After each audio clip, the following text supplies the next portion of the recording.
Alright, and we are back. Hello, people on YouTube. Welcome back for more Fate Grand Order Avalon the Fae. Where last time, we entered Avalon. It is an amazingly beautiful place. The notes, by the way, are a little bit updated here. It added more to the chronology of everything here. We get the full story of what exactly happened here, which is interesting. To think that, you know, so much just because of a single day of neglect. If that's not a PSA for don't put off to tomorrow what can be done today, I don't know any better one. But yeah, we're about to begin section 28. This is a long one. The moment a planet is born. So we're about to give birth to a new world, I guess. Or something to that effect. So this is 2, 4, 7 arrows long. I will say that my hard stopping point for today is 4 o'clock, so hopefully we can get this one done, at the very least. Without further ado then, let's begin. Section 28, the moment a planet is born. It's getting intense, honestly. This whole last part has been pretty intense.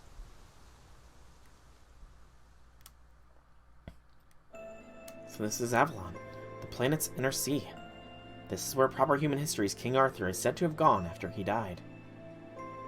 So warm and peaceful here. Right? There is no such thing as evil in paradise.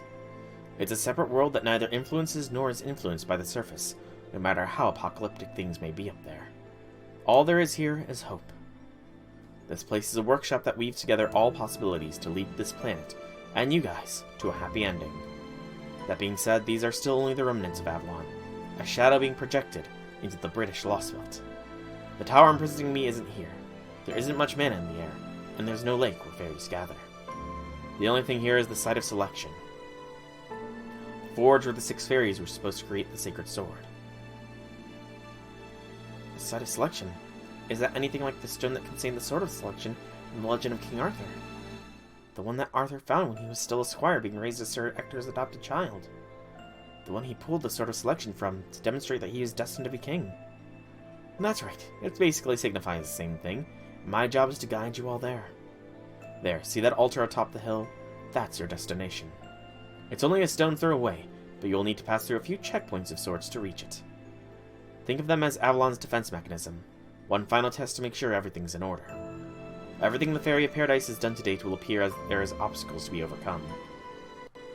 As in from when she was born up until now? That's right. You'll be going over a scrapbook of her life, so to speak, and making sure there are no loose ends. It'll be a little journey in its own right, one that starts with a cold, unforgiving winter, and ends with a warm, fun spring. Based on how things have gone before, it's safe to say the first obstacle will be the hardest, for many reasons. So your job is to remove those obstacles and help the Faerie Paradise advance. Don't worry, you'll still be going from hardship to good times, so it'll only get easier the closer you get. And just so we're all clear, let me repeat, the Faerie Paradise's duty is to create the sacred sword. By doing so, the British Lostbelt will lose its divergence point, and human history will be stabilized once again. Without its tree of emptiness, the British Lostbelt will simply fade away, like all the others. And most importantly, the sacred sword's creation will lead directly to the protection of human history. Were this written to mix with proper human history, the result will be a world that never had the sacred sword. That would close off the route you have to take to defeat the foreign god. Then again, the foreign god can't stop the collapse either, so you'd both be screwed there. Anyway, I think that's everything you need to know. Any questions? So, making the sword is Artoria's duty, then. Come on, Soul, why so glum? It's okay, there's nothing to worry about. I'm still the child prophecy, remember? This is the moment I've been working towards all this time. I rang all the bells so I could come here. Besides, I've known this was my duty since I rang the 4th bell, in Orkney. I'd planned to come here alone once Nock was coronated. So don't worry about anything else, okay? Besides, Kaldea needs one of those, divine construct things too, right? Then we'd better hurry. I'm going to protect the Britain I grew up in. And you guys are going to take back the world you grew up in. We need to do this to make sure both those things happen. And now it's time to get to it. That's all. This will be the end of our journey. I'm lucky my pilgrimage has been so much fun. Now come on, Soul. Let's head to the site of selection. Besides, it's not every day you get to go to Avalon, so let's make the most of it. Just watch my back until it's over, okay? I definitely feel like she's concealing. She's taking a book out of Elsa's she's taking a page out of Elsa's book and going conceal, don't feel. Don't let them see. Alright. The music, by the way, is amazingly good here. Berserker class enemies.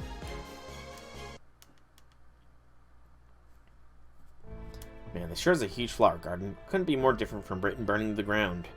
So the fact that it's called the Land of the Young must mean there's plenty of food to grow around and people have all the time they could want, right? Yeah, it makes sense there's no war animosity here. Not much reason to do anything bad if you don't gotta take anything from anyone to have what you want, what you need. That's true. When you have everything you need, there's no void for you to fill. That's another way this place is very different from the British Lostbelt, which literally had to be built by filling in the sea with the bodies of dead fairies. Speaking of which, this seems like a good time to tell you about what's going on above ground. The prophecy may have said that there are 2 calamities, a red one and a black one. Actually though, there's no limit to the number of calamities. Remember that. New calamities will continue to appear as long as their source remains. The calamities will never go away until Sir Nunus, the being continually punishing the fairies for their sins, is truly vanquished.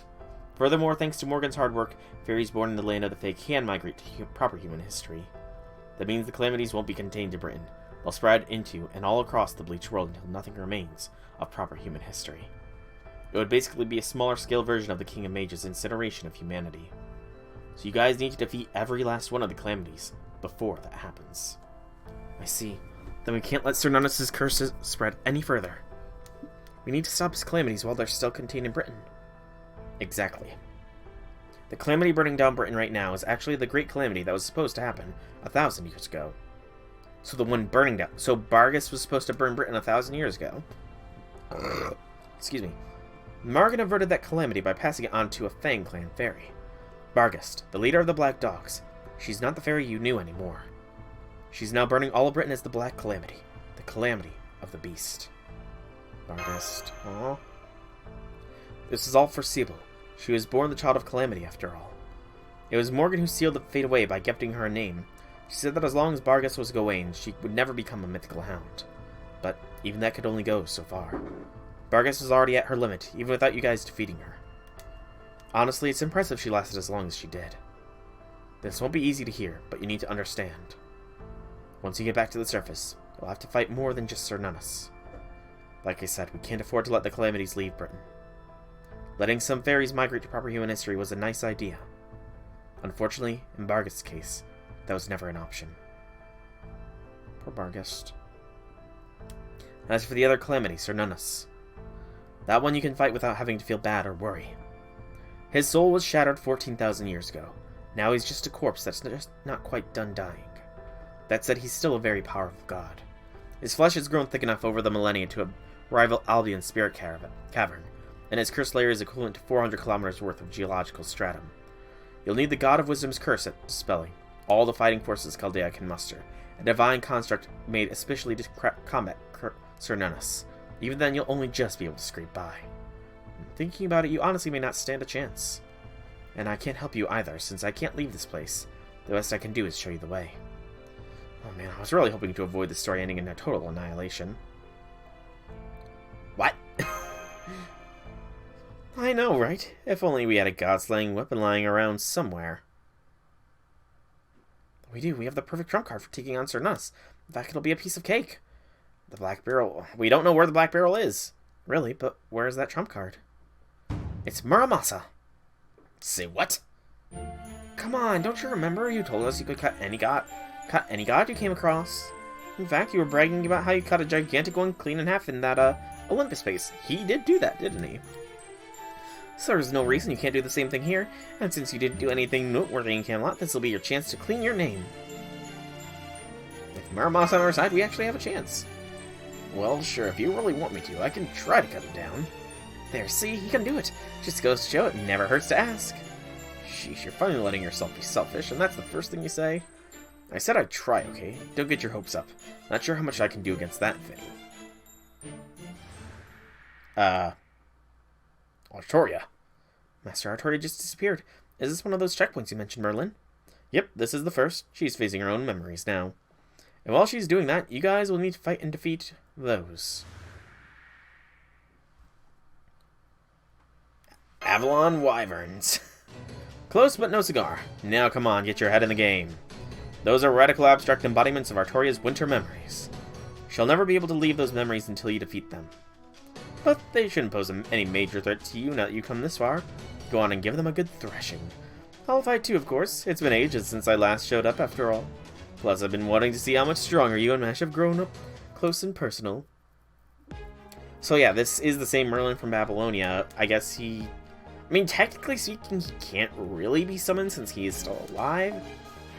So, okay. Cannot use Artoria Caster, but we can use this squad here. And we'll just have the backline being low bond servants that need some points. I think the team we have right now will be more than capable of handling this. So, Oki, Osaka Bihime rather, Canis, and Vich. With the bond CEs on them. Because I'm confident.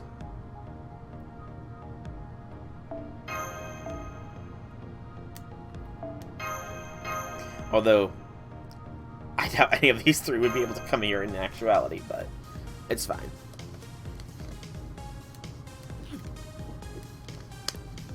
We're summoning their shadows. Okay, Winter Memory. Pretty much a bunch of Moors. They have different things. Strength up against Fae. Inflict curse for 3 turns to a single enemy and a single guts on all of them. Well,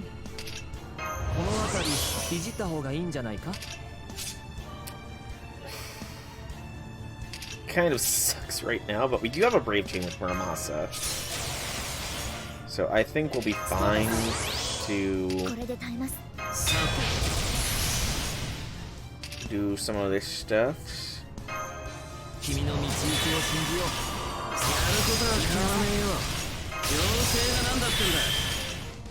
And he's already got that buff. We'll go ahead and give him a crit star drop buff. And, you know what, even more crit star drop rate for everybody. Alright, Muramasa. Yeah, the big one should probably be first target. Go. Excuse me.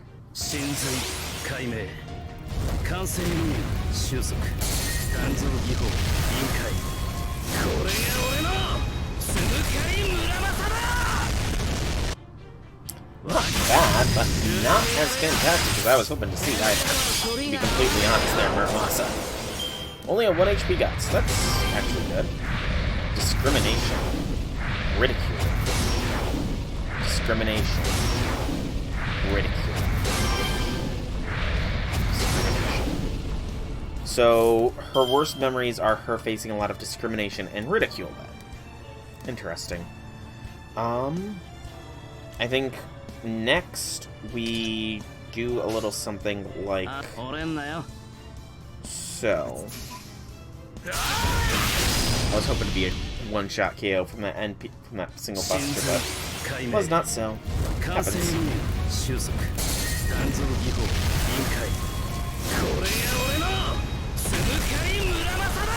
Still, we should be fine here. 4 remain. Abuse as well. She suffered abuse. Fuck Astoria.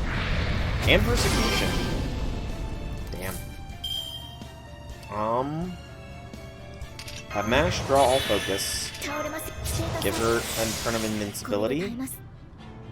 And then highest HP one first.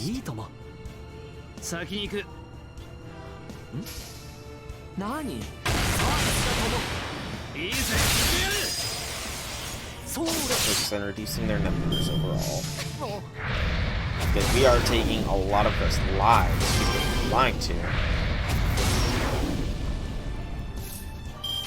Poor Castoria. I forget, does Merlin cleanse debuffs? No. So, let's just keep focusing the damage output here.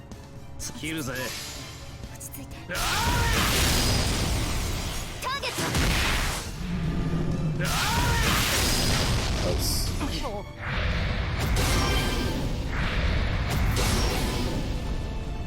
He lost that time. And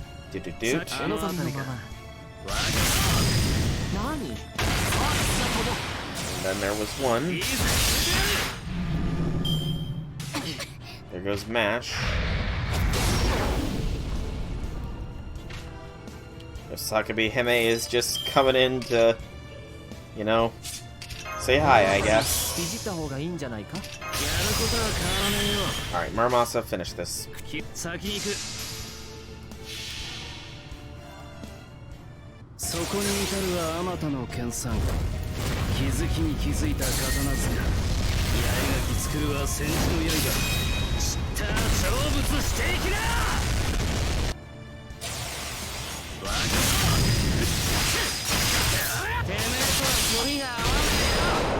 Well done, Muramasa.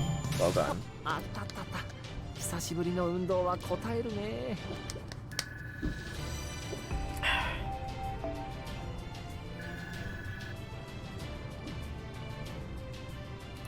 Okay. So that was winter, which was bad memories. He said it gets easier from here, so... Will we actually see her memories, though, is my question. Yeah, why do I feel disgusted after fighting them? That's not accurate. Actually, all that surprising. Those were Castor's most painful memories given physical form. We have no way of knowing what they are, but by defeating them we felt some of the same feelings they inspire in her. Huh? Where did you all go? You just disappeared on me out of nowhere. I was really worried. Hey, you disappeared. We've been fighting off weird boars, and... Now, Muramasa. All in good time. She has ablutions she needs to perform to enter the site of selection, and we have obstacles to remove. We only have 3 more of these to go. Let's just take them, one at a time. Whatever you have to say can wait until after we've reached the site of selection. So I don't have to do any fighting this time? Sounds good to me. Come on, let's keep going. She seems way too happy. She is... You can't be pushing all this down, Castoria. You really shouldn't be. Mother, no battle node. I wonder if it's going to alternate like that. No battle to battle, no battle to battle, no battle to battle. Oh, hello. Whenever I close my eyes, this is where I'd be. It didn't matter if I was awake or asleep, I'd still be shivering from the frigid wind.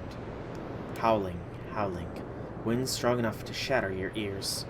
With nothing to protect me, my body feels cold as ice. Surrounded by pitch darkness with nothing for warmth, and no hope of escape. That's how I grew up. For me, Britain was pure hell. Oh, Castoria.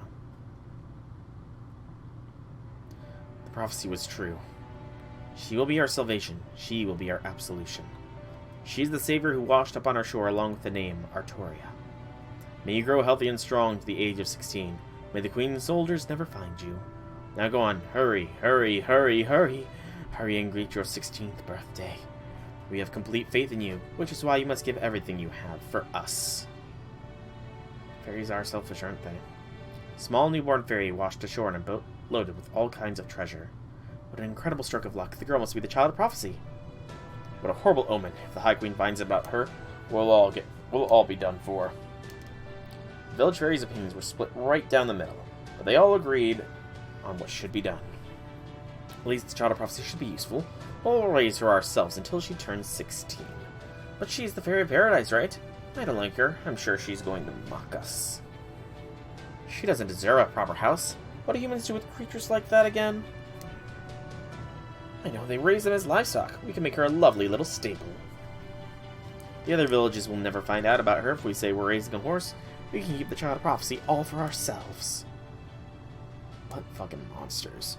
Fairies of Tintangle treated me as a precious resource. I had almost no magical energy, which made them all worry about me. It's been 4 years since she got here, and she still barely has any magical energy. Poor thing, she may as well be human. I can't believe she still can't do anything impressive. I'm worried. Will she be able to survive like this? I know. We need to train her. We need to be harder on her, methodical with her. We can't give her any time to sleep. Forgive us, Castor. This is all for your own good. The way you are now, you can't even dream of being the child of prophecy. We don't have any time for dreams. We really need to have her grow at least a little. You can barely tell her apart from a human. No one will believe she's the child of prophecy like this. Not even when she turns 16, so this is the truth that Artoria sees. Who cares if she can defeat the queen or not? All that matters is that she's valuable. It doesn't matter whether she's the real child of the prophecy or not, she just has to look the part so we can get rich. Why else would we bother taking in the Faerie of Paradise? We just have to make sure she doesn't die. We don't have to worry about her running away. She's much too weak to do that. The village fairies didn't know that my Fae eyes still worked. However much I wished I couldn't, I always saw the true feelings they kept to themselves. Oh, poor Artoria. Deep down, they all feared and loathed me. The fairies that feared me believed in the child prophecy with all their hearts, and worked me like a slave. The fairies that loathed me hated the Faerie of Paradise, and abused me without a second thought. Aside from that, all anyone felt for me was indifference. I was considered a precious resource, but I treated like I wasn't even there. But I couldn't blame them for that. I more or less knew what my duty was. I was to bring salvation to the Faeries of Britain, free them from their suffering, and save them in the true sense of the word. Even as a child, I understood that fulfilling my duty would mean the end of the Britain as it existed now. I could deal with the slave driving, the abuse, and the disinterest because I knew the reasons behind them, but this sound was too much to bear. Asleep or awake, there was never a time I didn't hear it. Howls of deceit, howls of self-interest, howls of selfishness, howls of envy, and sounds I could never shut out. The sound of the fairies' true feelings. It was enough to make me lose track of where I was, and where I was meant to go. I hear bells ringing. They tell me to go on a pilgrimage to save the fairies. Honestly, this sound impresses me too. I know it's supposed to be an honorable mission, but how in the world am I supposed to save fairies like that?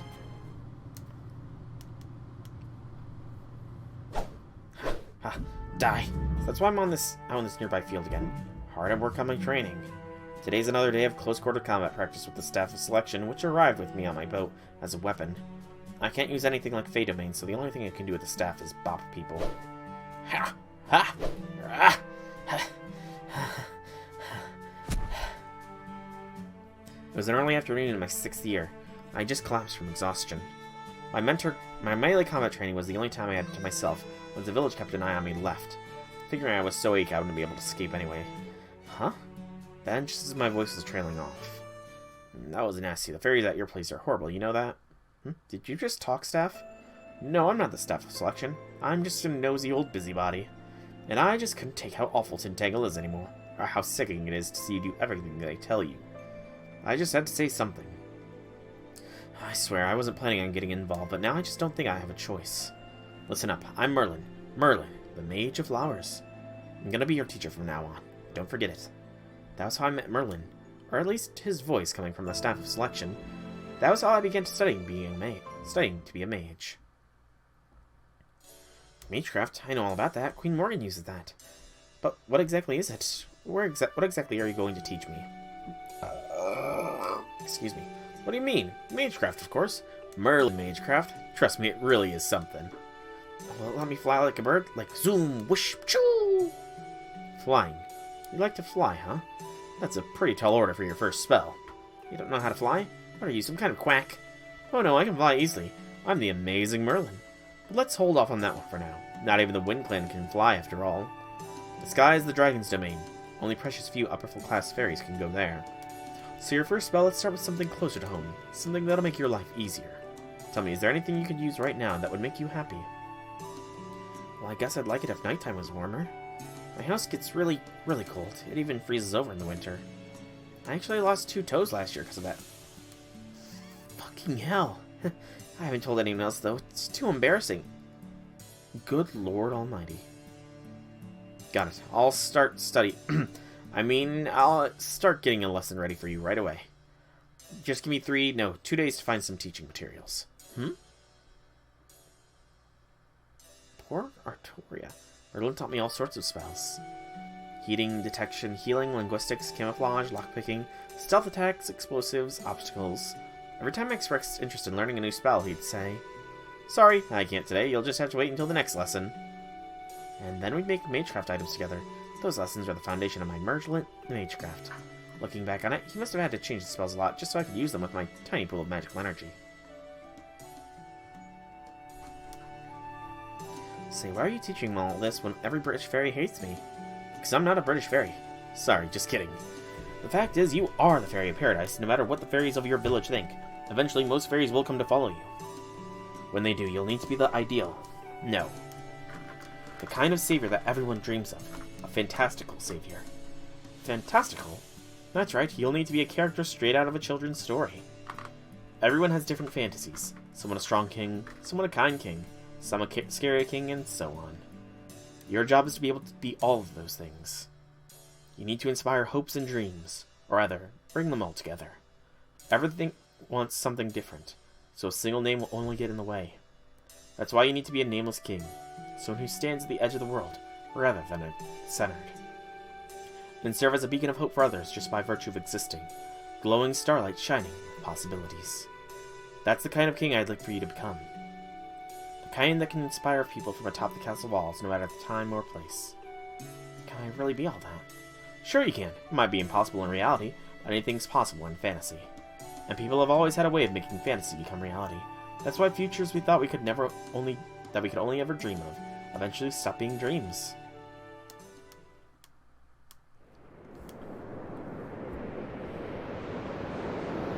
Mama was very talkative and a lot of fun to be around.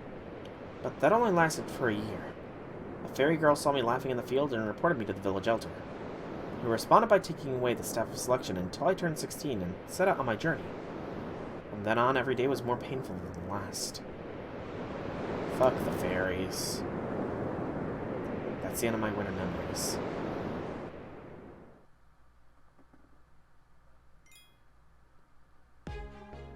And she liked her home, she said, or something? That's messed up, man. Berserker again. This formation worked last time, so let's do it again. Kinda wish it saved my last formation, but whatever.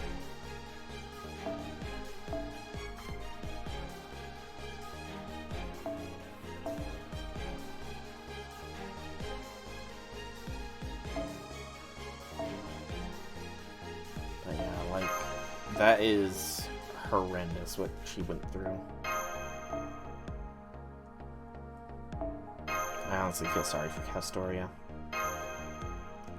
And honestly, I'm starting to lean to the favor of most of the Fae needs burn. Although that's already happening, so... Autumn memories. These ones are indeed weaker. Not the same level of brain chain prowess, but... it should be enough. So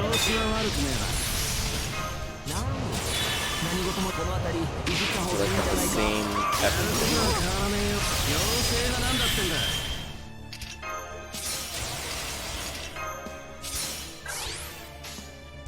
okay.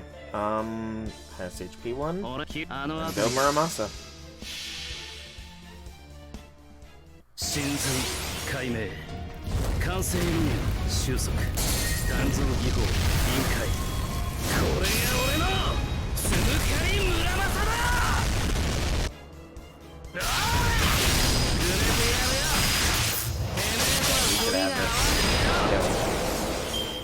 Prejudice. Lies. Prejudice. Dejection. You face prejudice, lies, and being dejected. I kind of wish I could find out more. Oh, I meant P-sealed. I didn't even pay attention to that. So I guess I will find out a little bit more, won't I?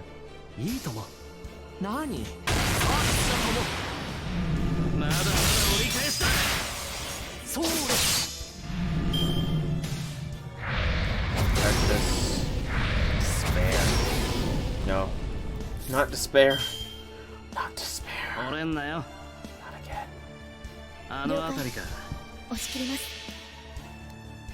We don't need another Junko in here.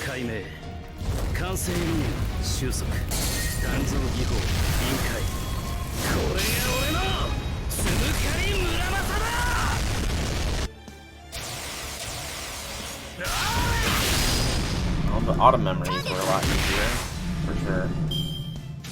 嬢ちゃんの面倒も大変だな。なんで前に出たがるのかね。And Hime is done.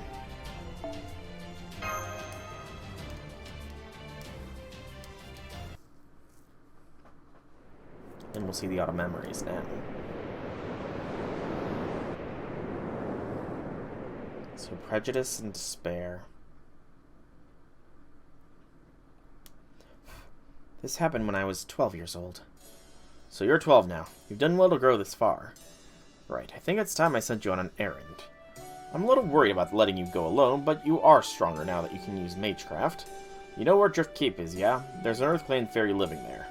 I'd like you to bring this to him. Just make sure you're back by nightfall.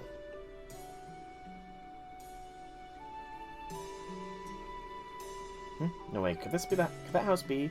There is no mistaking it. That lone house on top of the cape was an iron theme park. An artisan worked there like Merlin had told me about. The kind of place at the very top of my bucket list. The kind that couldn't be found in Tintangle. Smithy! She really likes blacksmithing. Whoa, cool. Oh, this is amazing. Even I don't know what I was thinking at the time. I couldn't have acted more suspicious if I'd tried. I probably looked like a burglar. So it was not surprising when... What are you doing here, girl? Are you trying to get your head split open? Our first meeting couldn't have gone worse. His name was Hector. He was a blacksmith of the Earth Clan. He was Morgan's old knight. He was eccentric who had been living on the keep for hundreds of years. Everyone in the village feared him.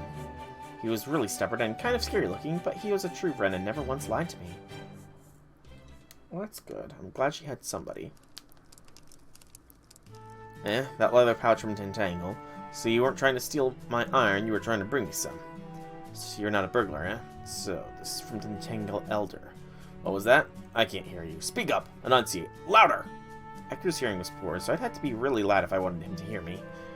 Once more, he hated fairies. Both his inner voice and his heart were dripping with pitch-black hatred. He's gonna kill me if I stay here too long. He really is gonna split my head open with that hammer. My excitement about being in a real smithy gone, I decided to leave the Elder's package and beat a hasty retreat. But then... Wait, let me get a good look at you. You're the child of prophecy, aren't you? See, so it's already been 12 years since Ainsley made her prophecy. Get back to your village. This is no place for a young girl. I live out in this backwater, so I don't have to see anyone. Don't you ever come here again, got it? I don't have time to deal with a child of prophecy. Yes, sir. Sorry for the intrusion! Aww. In a panic, I made my way out of his house, just avoiding the hammer he threw my way. I ran from the keep and straight back to the village. My steps were slow and plodding, with even less pep than usual.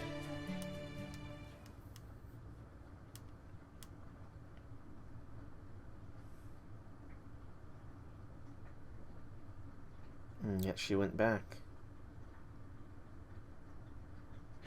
I came back. Didn't I tell you to stay away? What are you doing here? Why didn't you listen to me? Is every fairy with that face actually a boar or maybe a bear? He says that because he knows Morgan as ASIC. Don't touch that. That's processed iron. It'll give any fairy who touches it an awful high. Looks like you're okay. I see. You may look like a Wind Clan fairy, but you're actually with the Demon Boar Clan. Of course, there's no such thing as the Demon Boar Clan. So you're not afraid of iron or the forge, huh? What, you got an interest in them? I see. I see. I feel like, given that Hector knew ASIC, he knows the Child of Prophecy's role.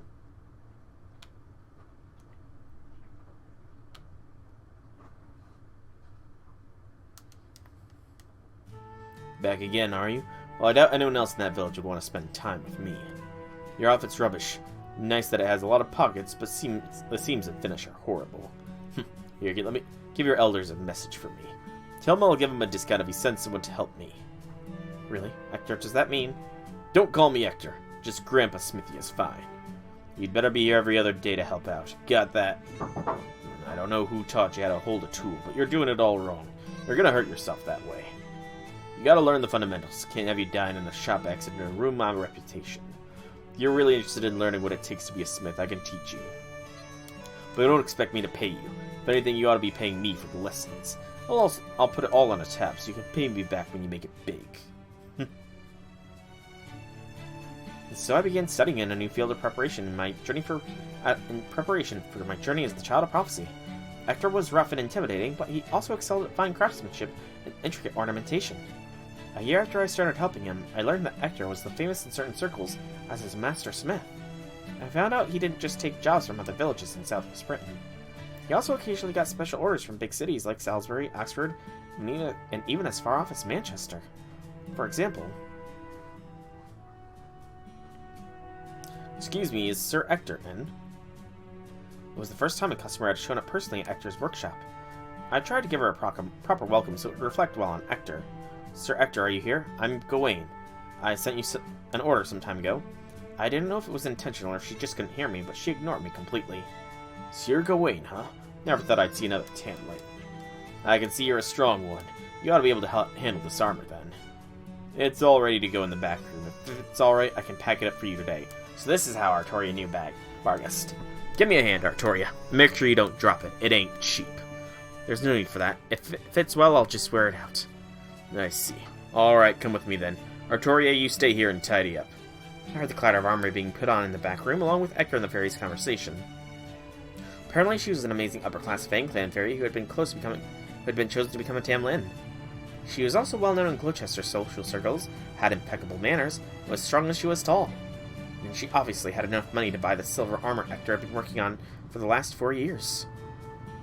For some reason, I found myself getting angry. This is fantastic work, Sir Hector. I'm grateful you were here to do it. It was a fulfilling job, the only one I've had since I came here. Really.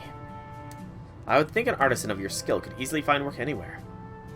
I know this is rude of me to suggest, but my own city still lacks a sizable smithy. If you think you might be amiable to move it there. Huh? What the hell is she going on about? Did you hear that? It almost sounded like a bullfrog, or maybe a night crow. Stay out of this, you idiot. Don't you know she's a Tamlin? But come on, Grandpa. Who the hell does she think she is trying to persuade you to move away? I imagine I had something of a foul mouth at this point.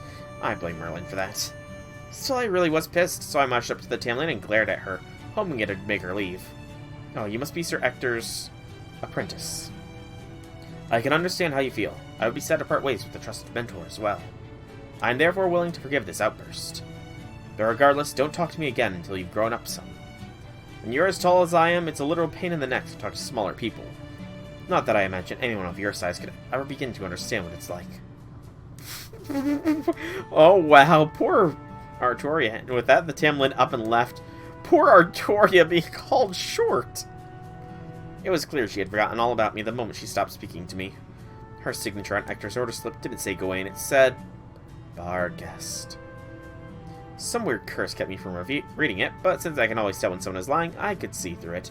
Hey, Kestrel! Welcome to the stream! Hobby things! It has been a while, has it not? I do believe it has been a while since you were last here. I'm gonna remember that name. You see if I don't. And she did remember. She did indeed.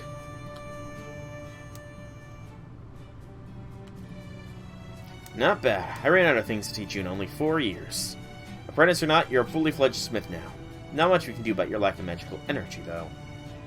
How are things with the village fairies? Do they still believe you're the Child of Prophecy? Hey, Mordred, welcome to the stream. Hobby things. Things are the same as ever there. Half of the village still don't believe I am. Everyone wants to send the Child of Prophecy off on her way, though. So things more or less work out.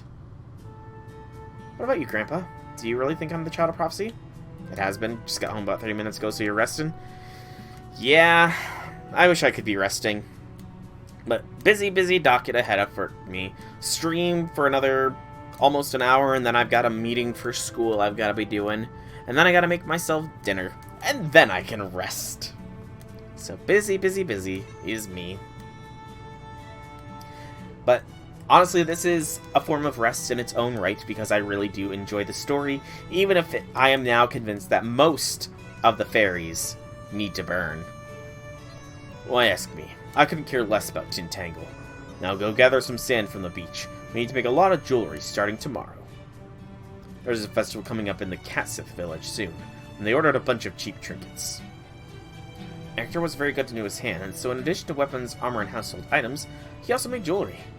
His workbench was always covered with different kinds of ornaments and accessories.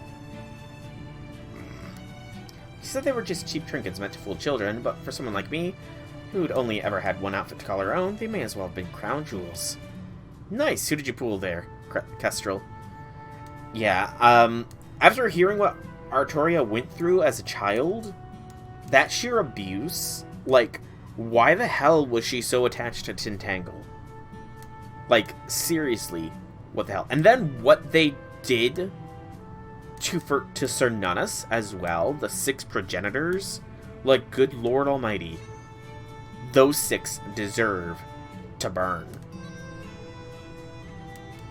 They glittered like stars in the night sky, red, blue, green, and sometimes even yellow. Apparently I had a habit of stopping what I was doing and gazing at the barrettes that were all arrayed on the workbench. One day at my second autumn of helping there, Hector saw me absorbed in them and said, "You want? Go ahead and take one to keep for reference. I can write it off within the margin of error." For Smith, the margin of error refers to products that are cracked or broken in the process of making something. Of course, Hector would never make anything defective, but he was kind enough to offer me one anyway, to encourage me. Arjuna? Not bad. Not bad at all. Sir Nunus did nothing wrong.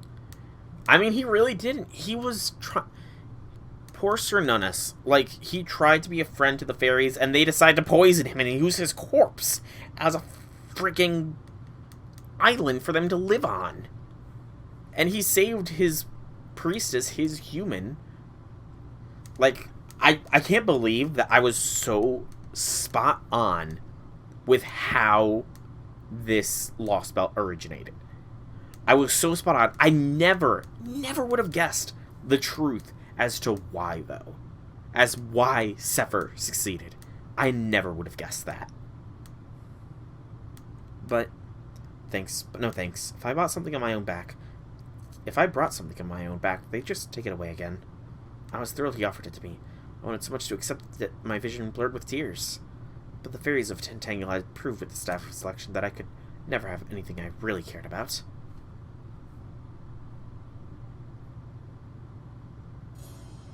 Still, it did help me remember a conversation I'd had when I was younger.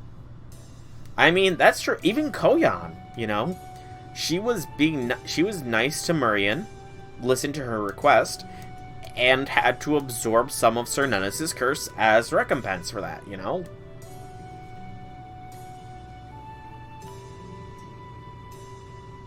It was with Merlin. When I was recklessly working day and night to try and move things along as fast as I could.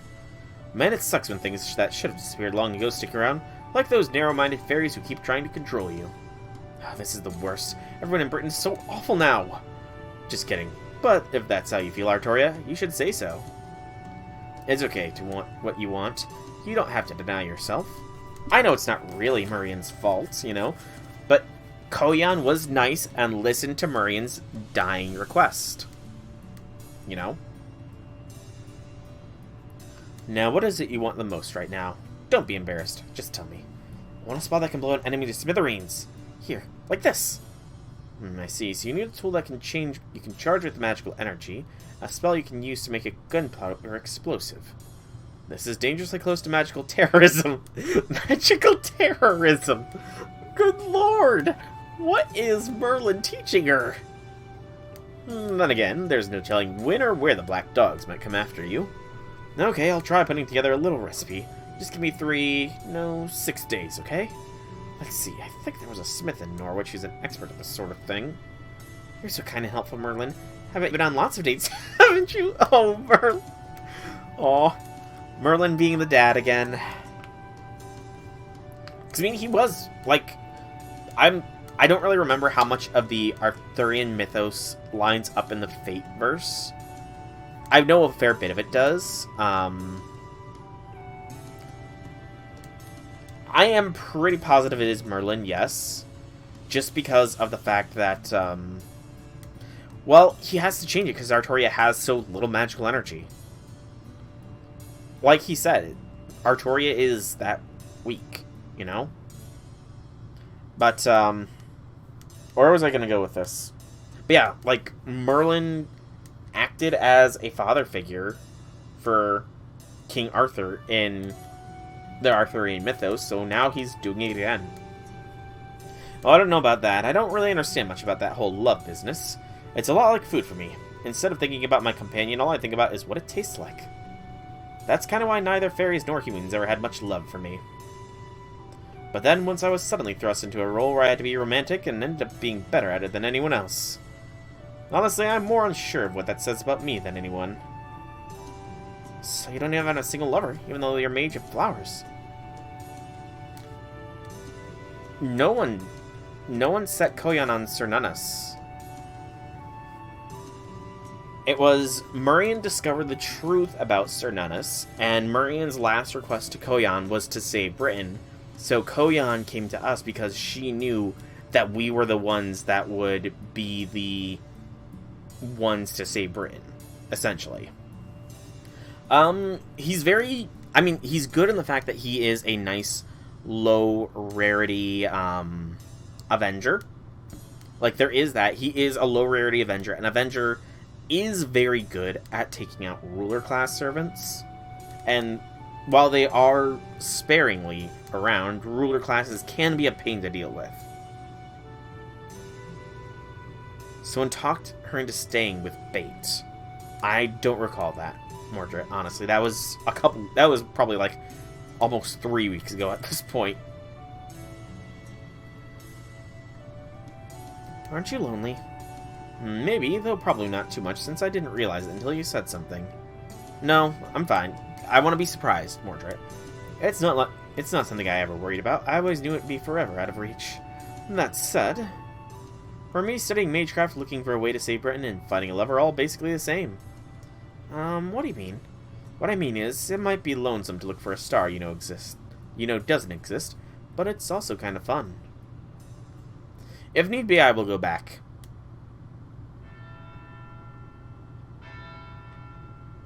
Then on the morning I turned 16, the village fairies all gathered in the town square and told me, "We want to see proof. Proof you really are the child of prophecy.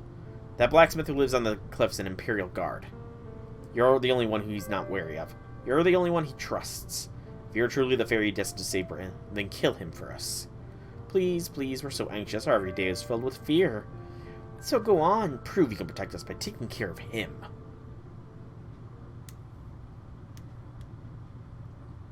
That's the end of my autumn memories. Well, I mean, there can't be much... Oh, so her autumn memories ended with the 16th birthday in Tintangle. Summer and then spring, it's going to get gradually better, so I'm guessing her summer memories are going to be her interactions with us. An Avenger! This is an Avenger class threat. Again.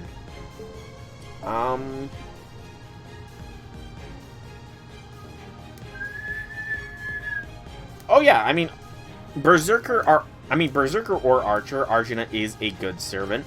I don't have him myself, but Berserker Arjuna is one of the topmost buster loopers in the game. Whereas Archer Arjuna, I know less about, but I do know he's a pretty solid choice. Anyways, so Avenger.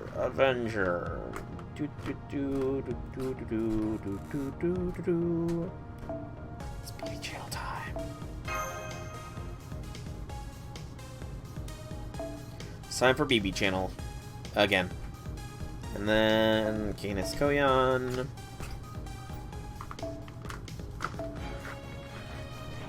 For the bond points. And there we go. Oh wow, you're putting Sitanai above Melusine there, Mordred. Interesting. Single. You gotta be kidding me. A single one.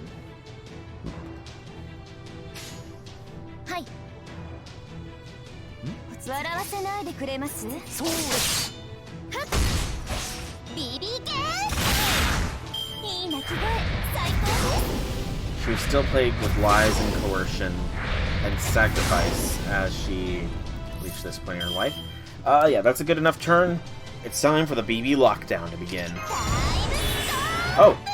Hello, you got a lot of debuffs now. I wasn't paying attention. When did those get applied? I really wasn't paying attention. Anyways, so... we want to do you.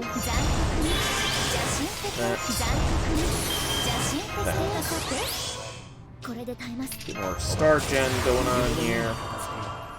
Do a Buster boost. And a Nurse boost. And another star boost. And let's block. Okay, that should be fine. Go, baby, go. Defeat the big Moors.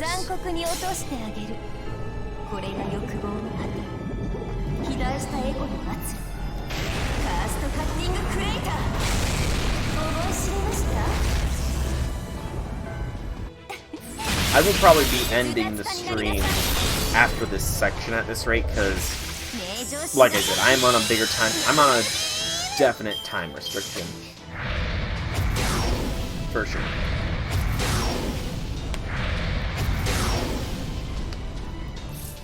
Also, it's like debuffing with every single turn, I'm realizing.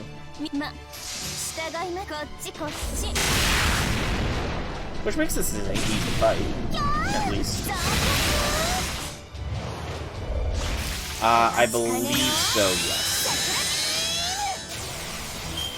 This will probably be the last section I choose. I will say that much. Unless the next section is, like, super short at least, then maybe I'll be able to manage it. But, like, I have a hard stop of 30 minutes from now left. So. Okay, that's good. Hey, bound level 1, Canis and Koyan.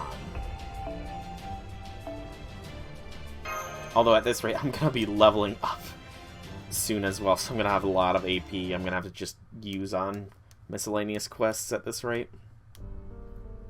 Apparently the Earth Clan fairy living on the Cape used to be one of Queen Morgan's Imperial Guards a long time ago. The village fairy's worry was genuine. They really did believe that killing Ector would keep the village safe. So they closed in around me and begged me in all sincerity, please kill him. Kill him for us. If you really are the child of prophecy, then kill the Queen's agent for us. It would have been almost impossible to refuse, so like always, I took the easy way out, and so... Okay, I will. I am the child of prophecy, after all. I decided to do what they wanted of me. I went off to kill my friend. This is why I said I could never have anything I really cared about. Please don't tell me you actually did it, though. I have to kill him. I have to kill him. I have to kill him. I have to kill him. If I don't kill him, they'll think I'm an imposter, and they'll kill me instead. It was easy to sneak in, since Ector was hard of hearing. He was sleeping on his stone bed, completely defenseless. In my hand, I had a rusty iron knife the fairies had given me. The truth is, it wasn't impossible to refuse. I was just scared. Scared of being called an imposter. Scared of being beaten for being useless. Scared that my life was so far might have been for nothing. And so... I got fed up and angry that I brought the knife down as hard as I could. Oh well, maybe things will work out. I sheathed the now chipped knife and began walking the dark path back to the village. I was practically trembling with fear, but I also knew the village fairies were simple folk. I was almost strangely optimistic I could get out of this as long as I explained everything. Thank you, Artaria, for not killing your friend. Don't let her fool you. She didn't kill the blacksmith. I was watching the whole time. She didn't do anything to him. She just cut one of his helmets. And that's not all. I know her magecraft is fake too. It's all just smoke and gunpowder. She's not the child of prophecy. She's not special at all. What a friend! What did she say? Is that all true? She couldn't kill the Imperial Guard. She wouldn't kill one of Morgan's agents. Then she can't be the child of prophecy. I knew it didn't make sense. I tried to run away, but the village fairies were all stronger than me. I had more magical energy, too. Grab Caster. Grab the liar. Hand her over to Woodwose's executioners as a child of prophecy imposter. They caught me in no time, and threw me in an underground jail. The fairy who accused me was smiling so smugly, so triumphantly. But I wasn't surprised. Whenever she talked to me claiming to be my friend, she was always consumed with envy and doubt. She wasn't a bad person. It was just fairy nature. Even when you know someone is objectively worse off than you are. You just can't help but be jealous when they're treated like they're special. No, that's a bad person, Artoria. She was definitely a horrendous person. Most of the fairies in this damn village are. After that, life in the village became very hectic. Woodwose executioners. A horrific group of soldiers who went around capturing fairies suspected of being the child of prophecy and taking them to the castle. They were to arrive in Tintangle in 3 days, and I was to wait for them in my cell until then. So you finally showed your true colors. I can't wait to hand you over to the High Queen. I never believed you were the child of prophecy. There's no way a fairy like you could be our savior. I don't want to hand you over to Woodwose, but everyone else says that's what needs to be done with imposters. But is it really so important? It's awful the things that have come to this. We were so close, so very close. But then I suppose it was always too much to hope for. This village would have disappeared the year you washed up on our shore if you hadn't come along. You and the treasure that was on your boat gave us hope, but now the treasure's all gone. Soon our village will be. Then again, if we all tell Woodwose you're the genuine Oracle, maybe we can still get a sizable reward. I'm sorry, Castor. I tried to talk the others out of this. I really did. I'm so sad things have turned out this way, too. You really did your best for us. A lot of fairies came to visit me in jail, each for their own reasons. The fairies of Tintangle were divided right down the middle into supporters of the Queen and supporters of the Child of Prophecy. The fact that I was in jail must mean that the pro-Queen fairies had gained a numbers advantage. There was no fairy left who could rescue me. But there was some who were willing to look the other way if I escaped, and I figured that was enough. Either way, everything hinged on what would happen in 3 days. I would have one last chance to escape after they let me out of jail, right before they handed me over to the executioners. I made sure to stay in shape so I could run whenever I needed to, and kept a constant eye open for opportunities. You better believe I'm going to escape. I've been training my whole life to go on this pilgrimage. I can't let it end before it even begins. Aww. She can't run that far either because she's missing toes as well. Let's be honest here.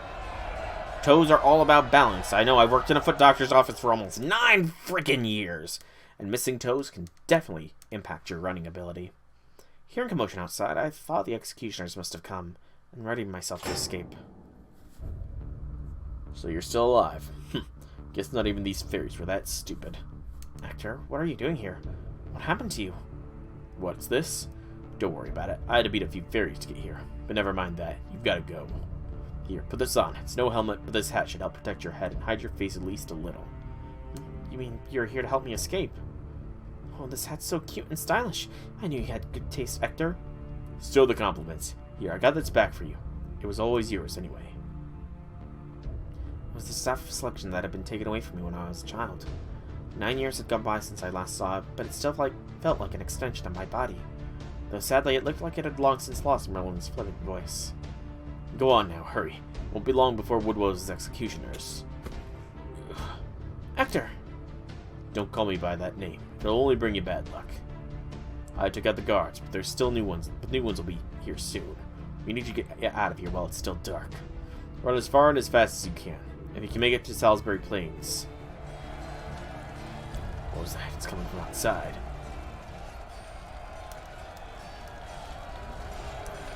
At that time, I could only imagine that the executioners had come and set the village on fire. I can't believe it. I knew they said they would have to cut down the number of mouths to feed for winter. But killing each other over it? That's not just stupid, it's downright pitiful.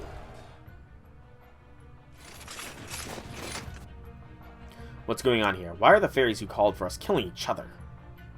Who's in charge here? Where's the child of... So Woodwose didn't even... What the fuck is wrong with these fairies?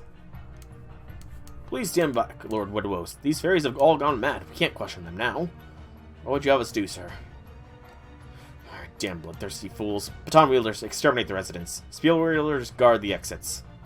We can't let any of them escape now. Don't bother putting out the fires until the fairies have been dealt with. But make sure to capture any fairy who could be the Child of Prophecy alive. Her Majesty's orders. True, it did. You're talking about the original woods, not the autumnal woods.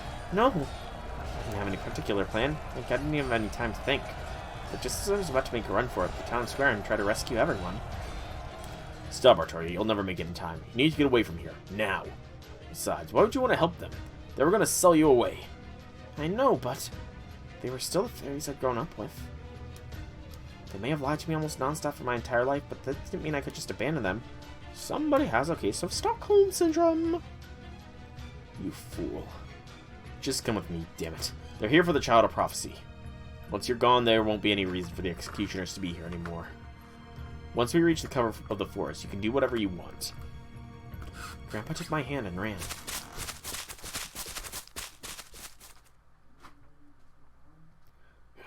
There we are. You can go the rest of the way alone.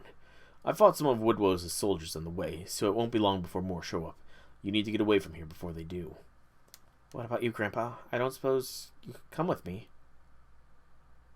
No, I can't. I still have work left to do. I'm pretty sure, yeah, it is. Still considered Stockholm Syndrome. Once I'm sure you've escaped, I'll be headed right back to my forge on the Cape, and that'll be that. You've been nothing but trouble, girl. Don't visit me again. But Hector, you're... Couldn't help it. I could see his kind hard lies. I could see the deep wounds on his sides, though he'd hidden with his clothes. I could see how his strong back had been practically cut to ribbons. And I could see that his failing heart would stop entirely once I took my eyes off him. Right. You fairies of paradise really are a pain, aren't you? The village is done for. The executioners are here. Hold your head high. Grip your staff tight. Now is the time you began your journey, Artoria. Remember, no matter what anyone says, even if you don't believe it yourself, you are the Child of Prophecy. You could have killed me that night, but you didn't. That's who you really are. No matter how much Britain rejects you, or how much the fairies shun you, or even how much weaker you are than them, you're still a better choice for a savior than anyone else. I don't think you ever realized this yourself, but you're not capable of getting angry for your own sake. And besides, you're the spitting image of her. Stubborn sore loser who keeps getting back up no matter how times she falls. That's why I know you'll see your chosen path through to the end. Asik really suffered. Morgan really, really suffered here as well. She really did. No, I want to go back to the forge and live with you at the Cape. That'd be way more fun. Besides, once I turn 17, the prophecy won't be true anymore, and I won't make any more trouble for you. But that dream would never come. He never even heard what I wanted to say. I don't know who Grandpa was or why he did so much for me. All I know is the heartbeat I can still hear today. The sound of my own still loving heart. Right, that's right. The one thing I have going for me is my ability to quickly cheer up, no matter how many times I'm brought down. I secure my new hat atop my head and grip the staff of selection tight. Goodbye, everyone. Thank you for raising me until I turned 16. I'm the Faerie Paradise. I'm the one who's meant to bring Britain the salvation it really needs. So I'm gonna begin my pilgrimage now, just like you wanted me to. Oh, Artoria, you can't keep concealing. She locks up her true feelings so tightly. She lies to herself, which is kind of ironic, in a way.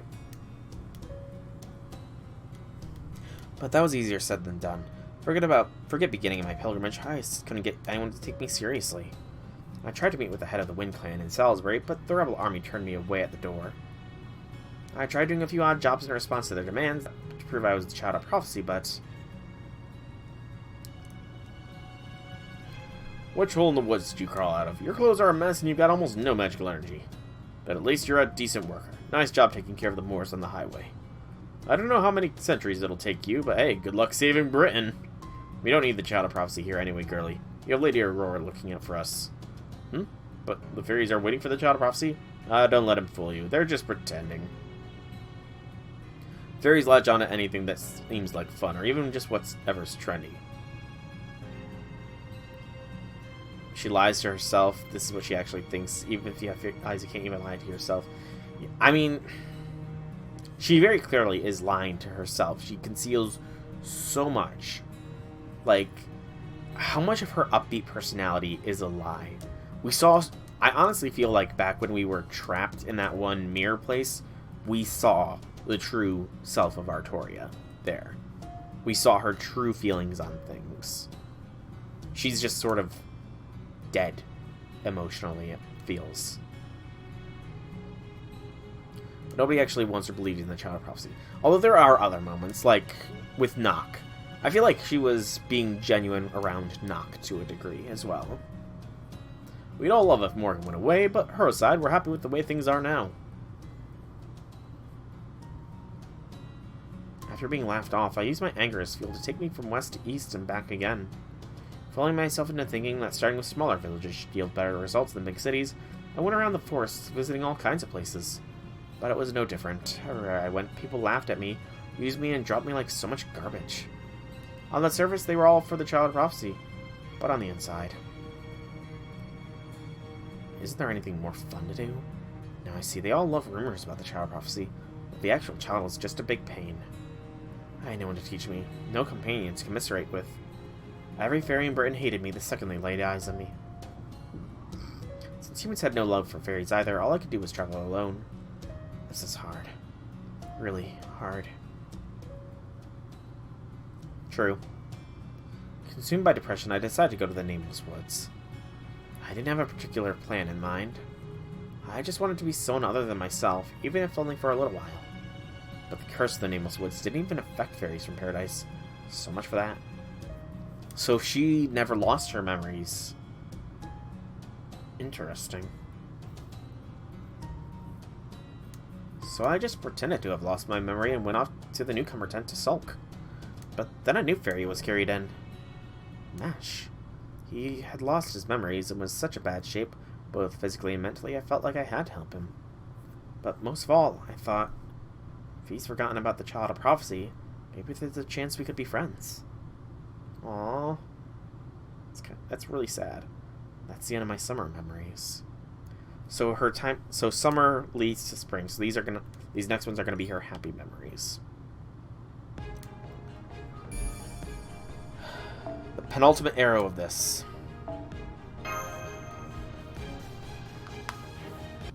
No battles. This is it. We're finally to the spring memories. And since they're spring, I'm sure they're gonna be lots of fun. I bet any obstacles we run into here will be total pushovers, so you won't have to worry much about taking them down.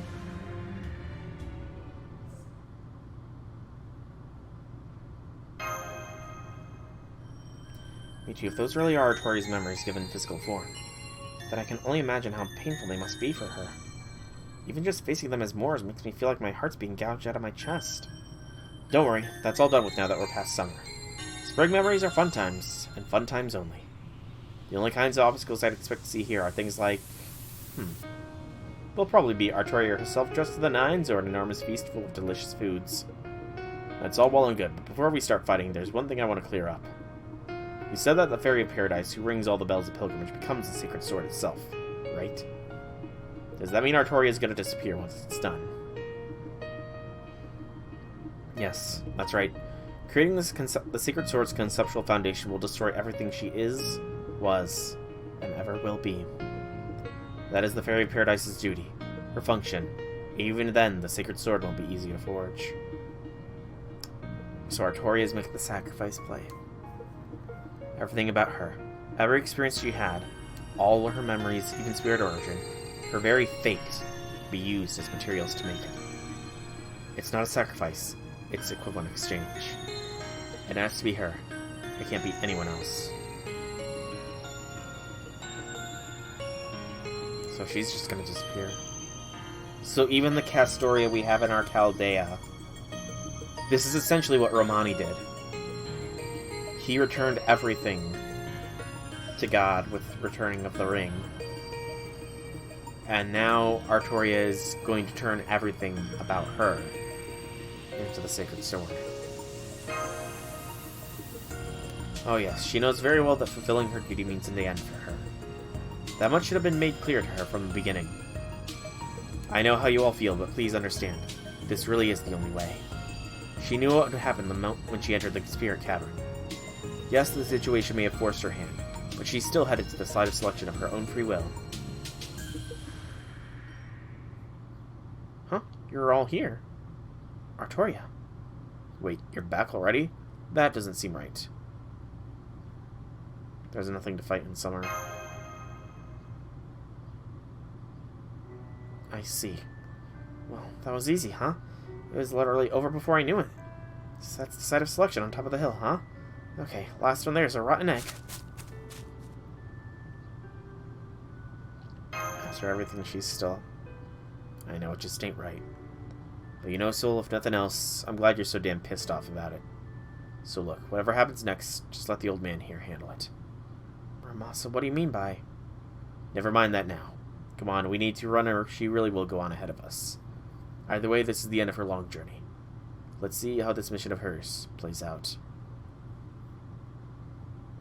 I think she has to have some good memories. Her time with us, maybe, was good memories. But, so, the Moors things we fought were representations of her bad memories. Realistically enough, you wouldn't fight any representation of good memories. In a way, it's kind of like... This is like, what Aang did in Avatar, where he had to let things go, release his earthly desires and all that kind of stuff to achieve enlightenment and stuff. We were essentially cleaning the pipeways, helping her work through the bad memories by beating the physical manifestations of them in the winter, autumn, and summer memories. But in the spring memories, there's nothing bad to fight. I think it's just she alone gets to experience them and have, hopefully, her last thoughts be of the happy times that she's had despite all the suffering. That's how I'm interpreting it. Last arrow of Section 28.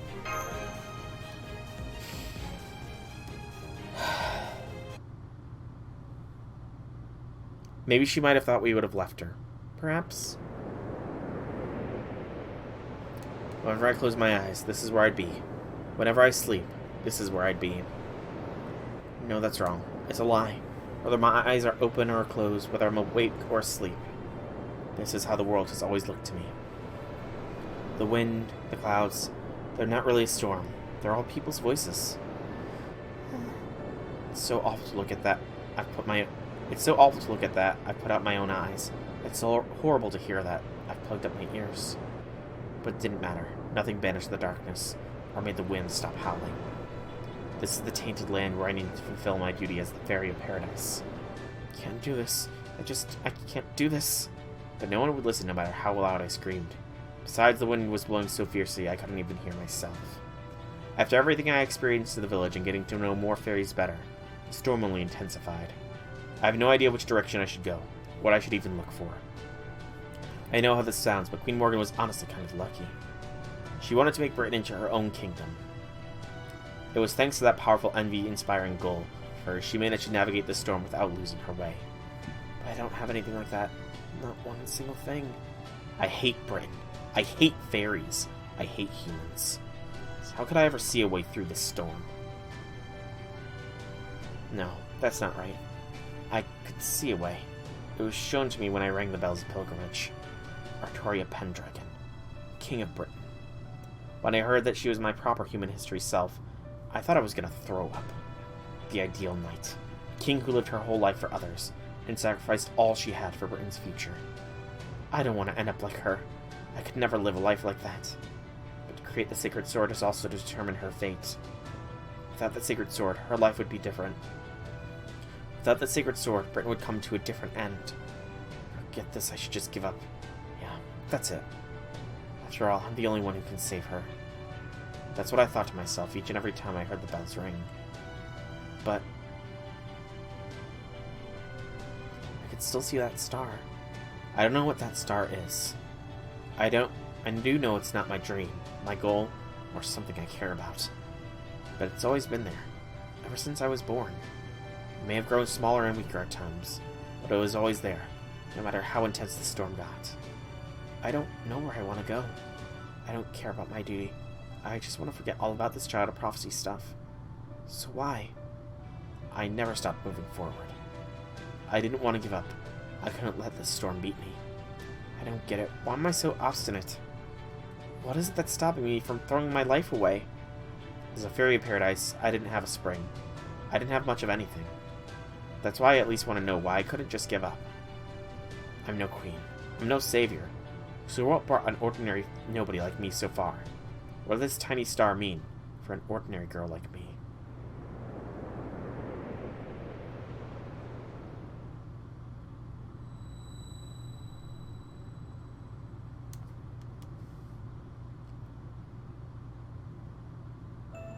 this side of selection.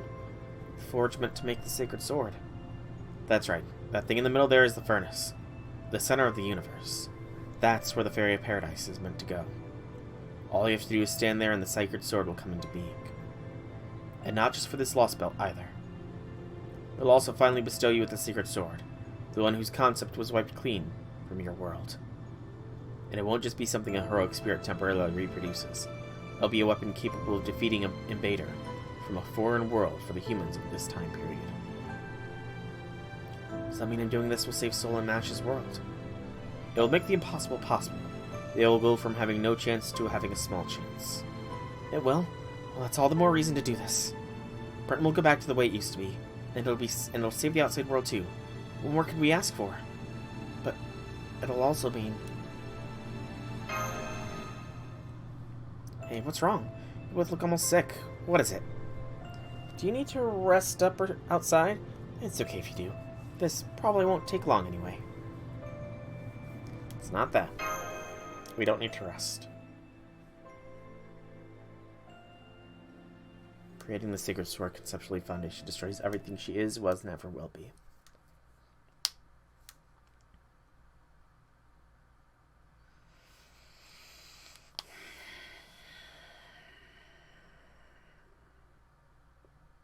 I don't think I could vocalize it.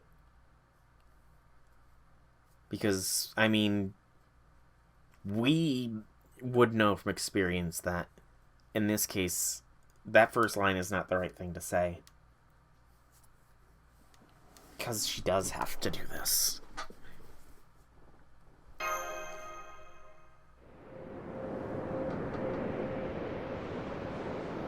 Okay, here goes.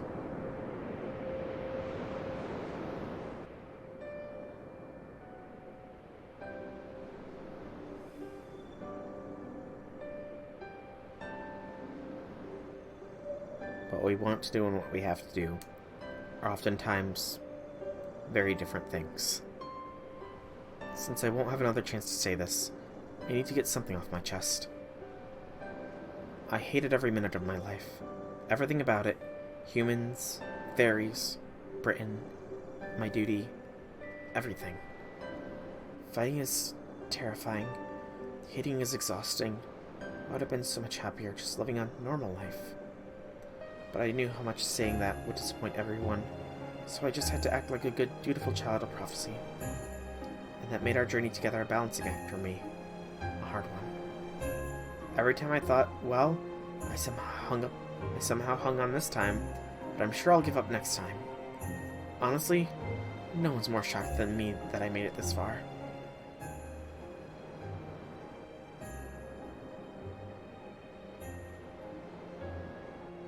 Forging the secret sword means erasing Faerie Britain from existence. I'll never really love fairies or humans, but I could always see the wish they held in their hearts. Every one of the fairies was suffering inside. They all wished for salvation, even if they're sinners, even if they're just getting what they deserve. I can't believe they brought this on themselves. Because hey, we're all the same. Lies of omission and outright deception are just parts of life. And even under all those lies, everyone truly wished to be saved. I swear, I really wish they'd cut that kind of stuff out. It was really hard walking this Avalon path. Sometimes I just wanted to shout, "Can't someone cut me some frickin' slack?" But looking back now, I'm glad. My life wasn't all bad after all. Until now, standing here, I didn't think there was a way I, of all people, could save this world. That someone like me could never be allowed to end their world. I mean, it's not fair to decide a world's fate when you don't even like the world, right? That's very right. Still gonna do it anyway, huh? Yeah, I am. I'm gonna fulfill my duty here. And the crazy neat thing is, even I don't know why. It's probably for some silly, selfish reason. Something no one else could ever understand. You know, I bet it's the same sort of thing that kept you going in the Garden of Lost Will, Sol. The same kind of thing that made you stand firm in the face of the calamity in Norwich, Mash. I'm not doing this for anyone else. I'm doing this for me. I'm not even doing it because it's right. I think I've been making my way through this storm because there's something I just can't turn my back on.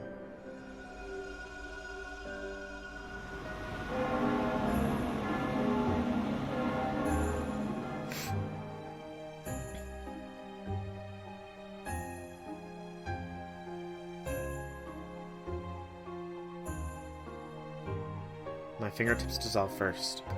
I can feel the contours of my entire body fading away. My memories will probably go after this, then my sense of self. Planet's inner sea isn't stripping away all my memories at once. Like one's just as good as another. To make the sacred sword, it has to go through them carefully, so it could understand humanity in the present day. I was only ever means to learn about them, so it could shape a better, more powerful sacred sword.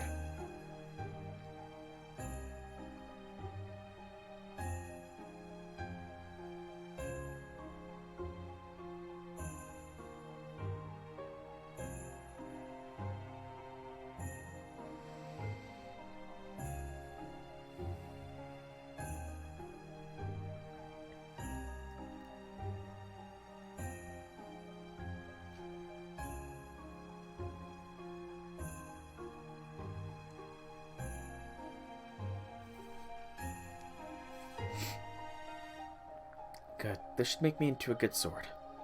Sword bright like the star I saw in the storm. The planet's light that won't ever fade in the face of the wicked.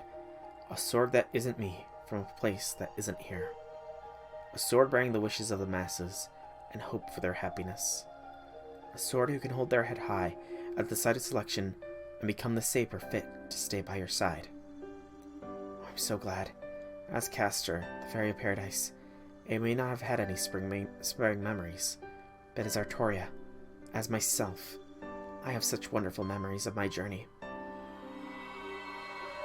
My body's gone now. By creating the sacred sword, I'll finally fulfill my duty as the Faerie of Paradise, the Avalon LaFae. My journey as Castor will come to an end. And that's okay. I didn't come this far because I was afraid to die. Still, I wish I could have found out what that light was. The light I've been seeing all my life. The light that's seen me all my life. Wanting to know what it was, and being determined not to give up until I found out, is what kept me going all this time. I thought I'd find out somewhere on my pilgrimage, but I never did. That's the wonder. Yeah. Can't end things just yet then, can you? Muramasa? Huh? What are you doing here? What do you mean, what am I doing here? Who the hell else is gonna forge this sword?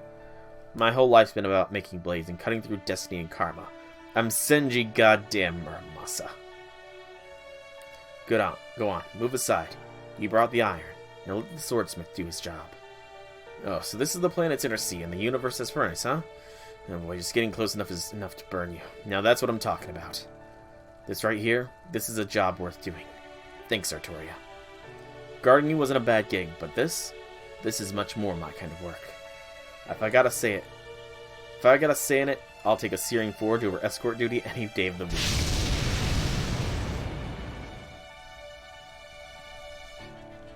No, you can't. Thank you so much, but you can't do this. It'll burn you to ash.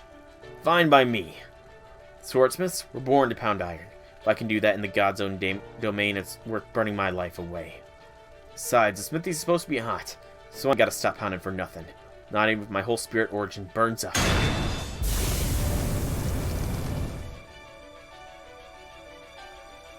There we go, it's coming along nice.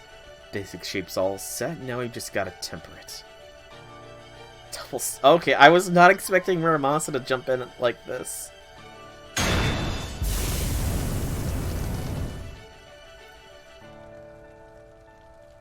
No, stop, you can't. Huh? I'm floating. Why am I floating? No, that'll be because I took over here. You're probably getting booted out so you don't get in the way. Alright, Child of Prophecy. See you around. Got more iron than I need for this sword, so don't need to use it all. Especially if you've still got something left to do. I could use this power for the finishing touch, but I want you to take it for yourself. In exchange, I'm going to use this to finish the job. Since you bought my life, it seems only right that I pay you back with it, right? Don't be ridiculous, you more than paid me back for that. Besides, you're from the outside world, and you're Soul's enemy. You don't have any connection to Britain. Don't you have another job you need to do? True, I don't know how I'm going to face the foreign god now, but hey, now I'll probably never see her again anyway. Don't worry about it. I'm doing this because it's what I want, just like you. This was always my destiny. That said, I'm sorry I never got to make you that barrette.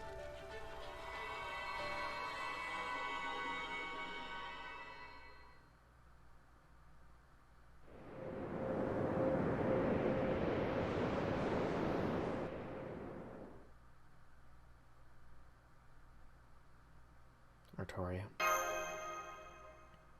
Her spirit origin signal is gone. Artoria, I know the sacred sword had to be made, but did it really have to be... I know, right? They had to be able to come up with a better way. It's just so inefficient, not to mention inhumane. But I guess it's probably too much to ask for a planet's soul. That's basically what the NRC is, to think humanely. Okay, sorry to keep you waiting, Soul. Mash?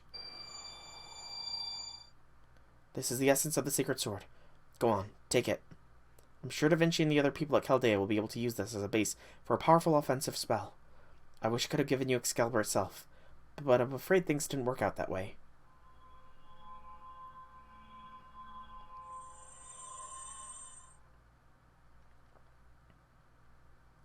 What's going on? Yeah, seriously, what's going on?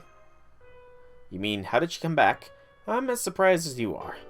I really thought the Forge would just be turning out a new Excalibur, specifically for Chaldea's use. Hang on, where's the ginger? I see, so there was someone who gave her a tiny reprieve. Muramasa. No, I see, it wasn't Artoria's spirit origin that disappeared. It was actually Muramasa. He really did protect her to the end. Yes, the heroic spirit Senji Muramasa sacrificed himself for what he believed in. The only reason I'm standing here now is because he insisted on performing the finishing touches himself.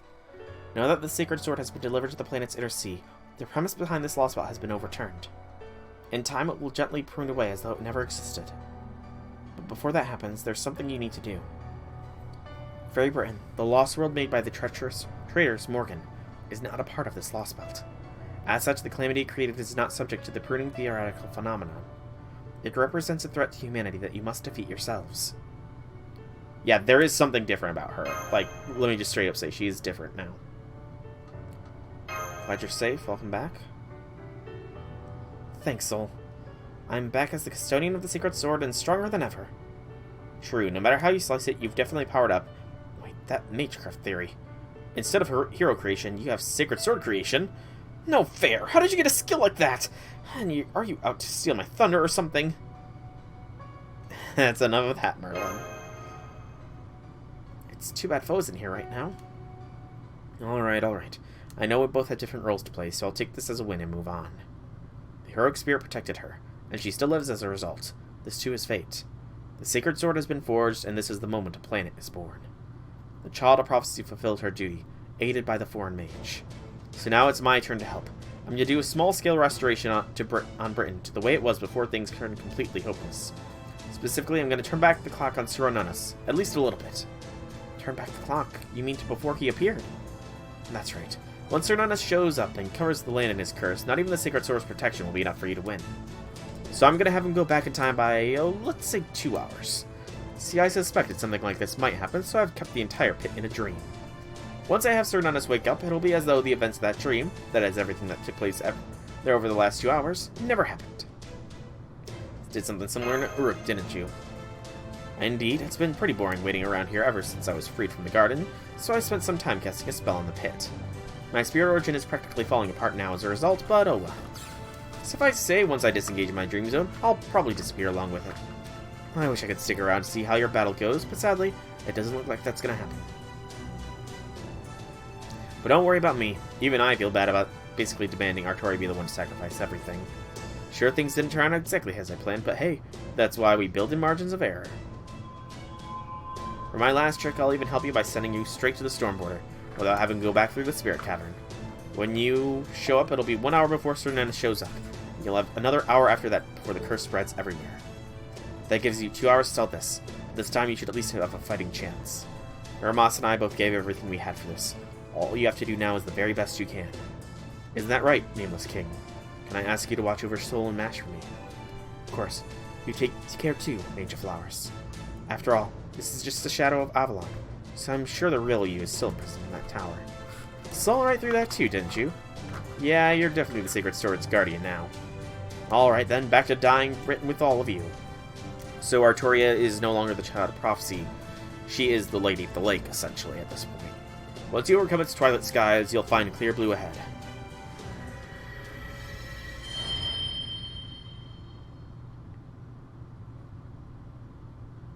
Castoria is the Lady of the Lake. Good, I got them back safely, and I'm glad I made it before I ran out of time. Although I just remembered I forgot to ask something. I've been following the Chaldean Stargazer journey with my clairvoyance as much as possible, and Soul talked to himself a lot more than usual this time. And I wonder what that was all about. Did we? We do have a habit of talking to ourselves a lot, don't we? 1 quartz, 3 bells, 2 pure prisms, and... or 3 prisms and 3 hellfires. Okay. Cernunnos is indeed rewound. Salisbury. It's an interlude next, but I can't keep going. That was an excellent part to end off here. And I really do have to be going because my Zoom meeting is soon here. So I'm going to call this stream here for FGO. Tomorrow we will continue.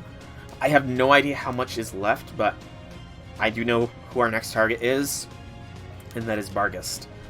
Artoria didn't actually sacrifice herself. Muramasa instead did, and he reforged her as the guardian, as the Sword of Selection's guardian. So, I mean, reincarnation, I guess, technically? I don't know. We'll probably get more details on what exactly happened to Castoria here, but we'll speculate on that next time. For now, I've been Solaractor, and I hope you've enjoyed today's stream. If you have, leave me some feedback in whichever way you so see fit. If you want to check out more by me, be sure to check out my channel here on Twitch or YouTube. Same name, same games. There is plenty of content for you to see. I did not see any video. If you sent it after I ended the stream, I kind of closed out of my windows, so send it to me over Discord, Mordred. But thank you all again so much for coming out. I hope you enjoyed. Have a fantastic evening, everybody. I got a school meeting to get to. Yay!